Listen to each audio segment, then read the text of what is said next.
Gulf നാട്ടിലെ ആളുകളുണ്ടല്ലോ, അവർക്കൊരു പ്രത്യേകത ഉണ്ട്. അവരുടെ കയ്യിൽ എന്തെങ്കിലും സാധനം ചെറിയ പൊട്ടലോ പോറലോ വന്നിട്ടുണ്ടെങ്കിൽ അവരത് കളയും. എന്ന് വെച്ചാൽ ബാക്കിയുള്ള ആവശ്യക്കാർ എടുത്തോട്ടെ ഉപയോഗിച്ചോട്ടെ എന്ന് വിചാരിച്ചിട്ട്. പക്ഷെ നമ്മൾ മലയാളികളുണ്ടല്ലോ, പണിക്ക് നിൽക്കില്ല കേട്ടോ. എന്തെങ്കിലും പൊട്ടിയോ പോറിയിട്ടുണ്ടെങ്കിൽ വീണ്ടും അതുമ്മ പണിയെടുത്തിട്ട് വീണ്ടും അത് വീണ്ടും വീണ്ടും ഉപയോഗിക്കാനായിട്ട് നോക്കും. പക്ഷെ നമ്മൾ കളയും. അത് ബാക്കിയുള്ളവർക്ക് ഉപകാരമായിക്കോട്ടെ എന്ന് വിചാരിച്ചിട്ട് കളയില്ല, ഉപദ്രവിക്കാനേ കളയുള്ളൂ. അത് എവിടെയെന്നില്ല, വീടിൻ്റെ മുന്നിലെന്നില്ല, ബാക്കിലെന്നില്ല, റോഡിലെന്നില്ല, എന്തെന്നില്ല, നമ്മളത് കളഞ്ഞിരിക്കും. അപ്പോൾ അതുപോലൊരു സാധനമാണ് ഇന്ന് കിട്ടിയിരിക്കുന്നത്. അപ്പോൾ ഇന്ന് ഒരു റോളാണ്, എന്തോ ഒരു ഫുഡ് റാപ്പൊക്കെ ചെയ്യുന്ന ഒരു സാധനത്തിൻ്റെ റോള്. അത് കഴിഞ്ഞപ്പോൾ അവരത് കളഞ്ഞു. അത് വീടിൻ്റെ മുന്നിലെന്നില്ല, ബാക്കിലെന്നില്ല, എവിടെയോ കളഞ്ഞു അവർ. അപ്പോൾ നമ്മൾ അതെടുത്തു. ഇനിയിപ്പോൾ ഇതുപോലൊരു ആക്രി ഇവിടെ ഉണ്ടെന്ന് അറിഞ്ഞിട്ട് കളഞ്ഞതാണോന്നും അറിയില്ല. എന്തായാലും നമ്മുടെ കയ്യിൽ കിട്ടിയിട്ടുണ്ട്. അപ്പോൾ എന്തെങ്കിലും ചെയ്യണമെന്ന് തോന്നി, കളഞ്ഞില്ല, കയ്യിലെടുത്തു, കഴുകി വൃത്തിയാക്കി അതിന് കുറച്ച് ബ്ലാക്കൊക്കെ പെയിൻ്റ് അടിച്ചപ്പോൾ കുറേ നാളായിട്ടുള്ള ആഗ്രഹമാണ് ഒരു മ്യൂറൽ പെയിൻറ്റിങ് ചെയ്യണം എന്നുള്ളത്. അതുപോലെ എന്തെങ്കിലുമൊക്കെ ഒന്ന് ട്രൈ ചെയ്യണം. ഇതുവരെയായിട്ടും ഇത് ട്രൈ ചെയ്തിട്ടില്ല, എങ്ങനെയാണ് ചെയ്യാമെന്നറിയില്ല. അപ്പോൾ കയ്യിലുള്ള പെയിൻറ്റും സാധനങ്ങളൊക്കെ ഉപയോഗിച്ചിട്ട് ഒന്ന് ചെയ്തെടുക്കാമെന്ന് വിചാരിച്ചു. അപ്പോൾ ഒരു A4 ഷീറ്റിൽ ഈ ഒരു കഥകളി രൂപം വരച്ചെടുത്ത് ഈ നമ്മുടെ ഈ റോളിന് ബ്ലാക്ക് പെയിൻറ്റൊക്കെ 2 കോട്ട് ബ്ലാക്ക് പെയിൻറ്റൊക്കെ അടിച്ച് ഇതുപോലെ ഒരു ട്രേസിങ് പേപ്പറൊക്കെ വെച്ച് വരച്ചെടുത്തു. പക്ഷെ നമ്മളെ കടക്കാരൻ ചതിച്ചു. ഈ ട്രേസിങ് പേപ്പർ വർക്ക് ചെയ്യുന്നില്ല ഗൈസ്. അതുപോലെ അത് പതിഞ്ഞില്ല. ഇനിയിപ്പോൾ പെയിൻറ്റിൻ്റെ മേലെ അടിച്ചുകൊണ്ടാണോ എന്നറിയില്ല, അതുപോലെ പതിഞ്ഞില്ല. അപ്പോൾ നമ്മൾ കട്ടിക്ക് വരച്ച കാരണം കുറച്ച് പാടൊക്കെ നിൽക്കുന്ന കാരണം ആ ഒരു അഡ്ജസ്റ്റ് ചെയ്ത് അതുമ്പോൾ നോക്കി പിന്നെ വരച്ച A4 ഷീറ്റൊക്കെ നോക്കി ഒരുവിധം നമ്മൾ പെയിൻ്റ് അടിക്കാൻ തുടങ്ങിയിട്ടുണ്ട്.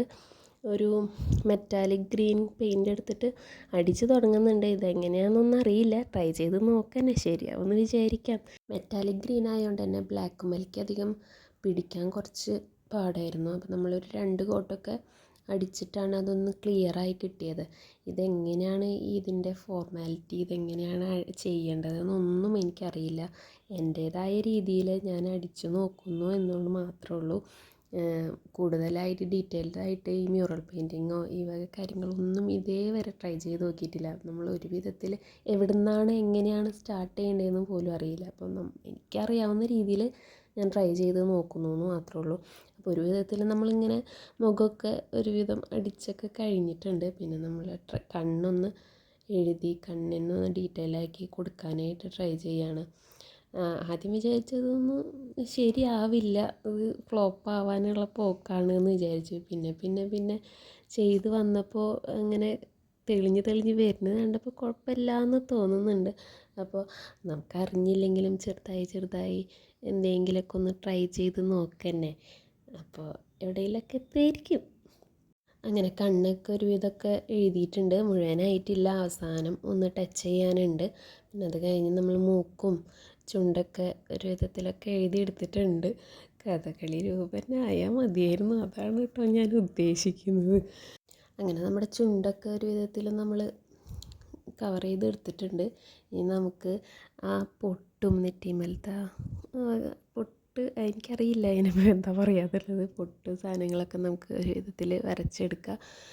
സാധനം കാണുമ്പോൾ സിമ്പിളായിട്ട് തോന്നുന്നുണ്ടെങ്കിൽ തുടങ്ങി വെച്ചപ്പോഴാണ് ഗൈസ് മനസ്സിലായത് ഭയങ്കര ബുദ്ധിമുട്ടാണ്.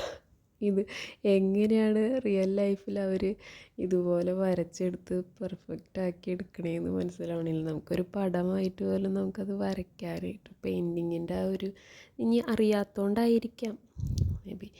അപ്പോൾ ഇവരത് ചെയ്യണം നല്ല എഫേർട്ട് എടുത്തിട്ടാണ് കേട്ടോ. ഭയങ്കര എത്രയോ മണിക്കൂറുകളുടെ ഇത് ഒരു പെയിൻറ്റിങ് ആയിട്ട് തന്നെ ഇങ്ങനെ. അപ്പോൾ റിയൽ ലൈഫിൽ പറയാനില്ല കേട്ടോ. അപ്പോൾ നമ്മളൊരു വിധത്തിൽ അവരുടെ ആ കിരീടമൊക്കെ ഒരു വിധത്തിൽ വരച്ചൊക്കെ എടുത്ത് ഫിനിഷാക്കി എടുത്തിട്ടുണ്ട്. ഇതുപോലെ ആയി. കുറേ മണിക്കൂറുകൾ നമുക്കറിയാത്ത കാരണം കുറേ നേരം ഇരിക്കേണ്ടി വന്നു. ഒരു വിധത്തിൽ നമ്മളതൊക്കെ എടുത്തു കഴിഞ്ഞ് നമ്മുടെ താടിയുടെ അവിടെ വരെ ഒരു സാധനം വെക്കില്ലേ, അതിനെന്താ പേരെന്ന് അറിയില്ല. അപ്പം ഞാൻ വിചാരിച്ചു അതൊന്ന് കുറച്ച് പ്രൊജക്റ്റ് ചെയ്ത് വെക്കണ പോലെ കാണിക്കാമെന്ന് വിചാരിച്ചിട്ട് നമ്മുടെ ഡ്രസ്സൊക്കെ മേടിക്കുമ്പോൾ കിട്ടുന്ന ബോക്സില്ലേ, ഇത് നമ്മുടെ താടിയുടെ രൂപത്തിൽ ഇങ്ങനെ വെട്ടിയെടുത്ത് ചെറുത് വലുതിൽ നിന്ന് ചെറുതിൽ അതുപോലെ ഇങ്ങനെ വെട്ടിയെടുത്തിട്ട് നമ്മൾ ഒട്ടിച്ച് വെച്ച് കൊടുത്തിട്ടുണ്ട്. നമ്മുടെ ഗ്ലൂ ഗണ്ണ് യൂസ് ചെയ്തിട്ട് നമ്മളത് ഒട്ടിച്ച് കൊടുത്തു. അപ്പോൾ ഒരുവിധമൊക്കെ ശരിയായില്ലേ, കഥകളി രൂപം ആയില്ലേ. ഏറെക്കുറെ ആയിട്ടുണ്ട് അല്ലേ. അപ്പോൾ ഇന്നത്തെ വീഡിയോ ഇത്രയേ ഉള്ളൂ. ഇഷ്ടപ്പെട്ട ലൈക്ക് ചെയ്യുക, ഷെയർ ചെയ്യുക, സബ്സ്ക്രൈബ് ചെയ്യുക.